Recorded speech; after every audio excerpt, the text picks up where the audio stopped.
Hey everybody, John Steyer Flooring, the Floorinator, and good day. Here we go, it's on to another one. So we've got some carpet, and I'm gonna put some vinyl plank in the entryway. Let me show you what I got going on here. Well, if any of you follow my videos, you know that the engineered floors, Monte Carlo, the number 3 is by far my best seller. 85 ounce solution dyed polyester, and man, that stuff is heavy. So 222 footers I got in today by myself. Well, check this out. I mean, anybody that knows, I mean, you just know, right? Like I had a cart to get it in here, but I still had to get it up a couple steps into the house. Ugh, heavy. All right, so we've got a living room and nice layout, really. 22 by 22, I like it. And then they decided, kind of, I wouldn't say last minute, but they decided that, hey, we'd like to use this. This was carpet before, but we're gonna do some vinyl plank at some point in the kitchen. So I'm just gonna grab 2 boxes this morning. We're gonna put some vinyl plank right in there. And then, check out these. Bringing back the floral. I've got a set of steps. I'm gonna do those on Monday. It's just, you know, this isn't something I'm gonna get done today, but they've all got to get wrapped like that. Takes a little bit. Fortunately, here's what's cool, guys. If you do the job right the first time, carpet's not permanent. It's always temporary. It's easy. It's just as easy the second time. So we've got big, heavy tack strip around the edge. The other installer, he's since retired, but he's done everything correct up to this. He's got that laid out good. You know, even those steps, I checked the tack strip on them. It's beautiful. So a lot of my prep is going to be easy, except this. Homeowner decided to run speaker cable right in front of there. This was their solution. I mean, this is kind of what everybody does. Just put the wire right up next to the tack strip, right? So, wait a minute. How do I cut my pad in? Well, we're just going to have to figure that out. But, hey, let's get going. Let's win. I'm going to start on some vinyl plank. Shouldn't take too long. I'm thinking I can get tacked and padded and seams done before lunch too. So let's go. Let the winning begin. Woo! We got the cushion down. That's a win. Vinyl plank down. Radius cut. Boom. That's a win. And not quite a win there. I got a little carried away with the knife, but we fixed it. So here's what I decided to do, guys. That wire is so stinking thick that I held the cushion back from the wire and just ran it along the wall. I didn't know what else to do there. I tried putting the cushion over top of it, but then I was afraid it was gonna leave such a bump I wasn't gonna be able to hook my carpet to the tack strip. So I came up with this. Homeowner was okay with that. I mean, they're just, hey, if you need surround sound and want surround sound, you'll do whatever it takes, I guess, to get it. And I'm okay, whatever. It's a thick carpet. May or may not feel that underneath there. But I'm going to get carpet unrolled. I don't think I'm going to burn any seams. My guts are just going, feed me. But, yeah, everything's ready to go. Just winning. Let's go. Seam is done. And look at that bubble I had to put in the carpet. Ugh. Kind of a bummer, but yeah, that's what it is when you run your row and your row snakes in and out. You just got to move stuff. So what I really do like the seamer down now. Now, I've seen guys, they'll run their seam weight in front of the seamer down now.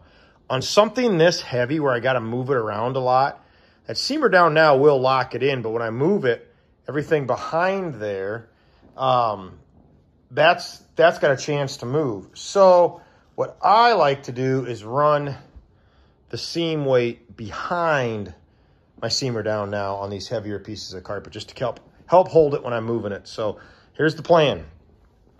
I'm going to set all this turn and tack right here and just take some stretches up to here. Normally I'd actually like to stretch off that up to there, then over here, then back that way, but because it's a turn and tack, I hate stretching to turn and tacks. So I'm going to stretch to there, set that wall. I'm going to take a nice couple big stretches this way.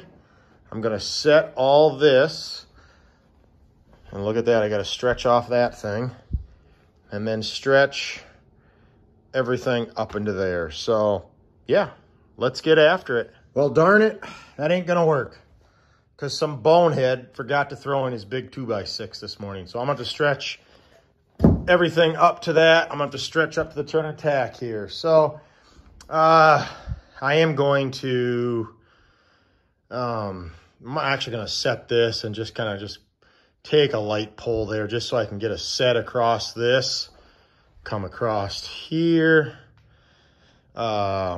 stretch all this. This will be my set wall. And then I'll stretch everything that way. I might actually set that first and just stretch up into there. I think I am. Yep. No, I don't know. I'll figure it out when I get there. Well, I should have checked in just a bit earlier. But what I did, set that, and I stretched up into that step, set that, took a stretch across here. This is where it gets to be kind of a lot of work.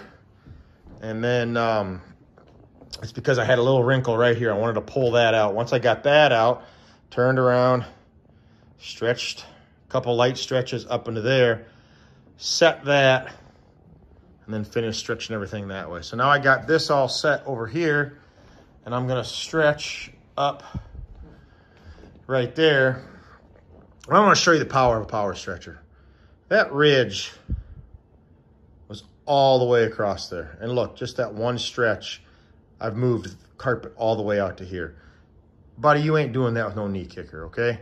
So don't tell me you can do all this and all that with just a knee kicker. Nope, don't believe it. But yeah, we're making headway. We're gonna stretch everything up to here. I'm actually just gonna stretch everything out up into there, over. And then I've got to stretch across here. I might actually, I don't know, I'll probably just kind of just knee kick that up a little bit up there so I can stretch or set this. I'm going to set or stretch. I hate stretching to turn and tack, but I'm going to stretch up to my turn and tack there. And then I can put my board there, pull all the way.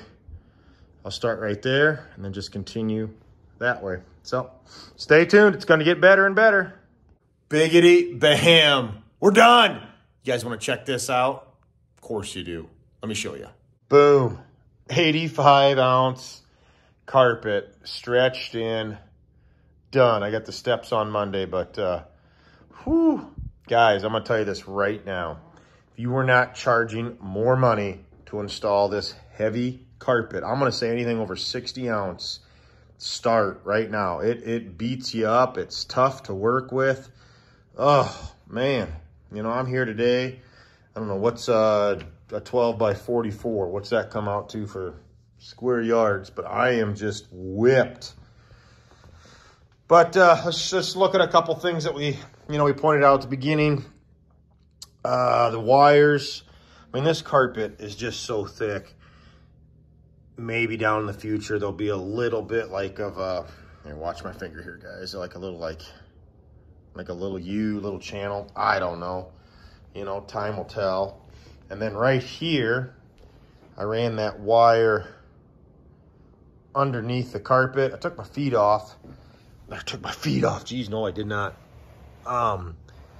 You can feel it, but you know, they were okay with that. Here, the good news is we got to put some vinyl plank in here. If they don't like that, here's the good news. Boom, just pull the carpet up to here.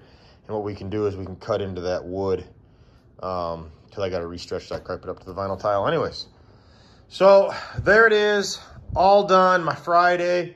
I'm working on a bathroom project. I'm not installing the vinyl till next week, but man, oh man, does it need the floor patch. So I'm gonna go put one more coat on, and then this guy is done for the weekend. Hey, as always, I appreciate you guys watching my videos. I'm just here to share stuff. That's all I want to do. Want to make installation fun. Thanks again.